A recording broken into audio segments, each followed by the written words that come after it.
Ako po si Nathaniel Jokson.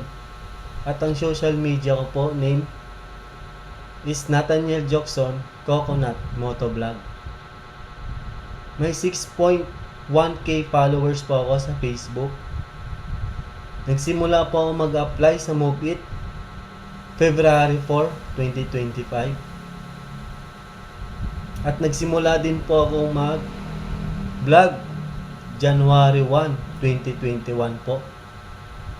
Matagal-tagal na rin po akong nag-vlog, kaso nawala po yung cellphone ko.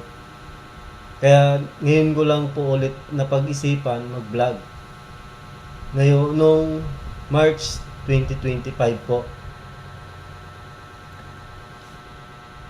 Gusto ko pong sumali dahil naniniwala po ako na mas masaya at mas makabuluhan ang content creation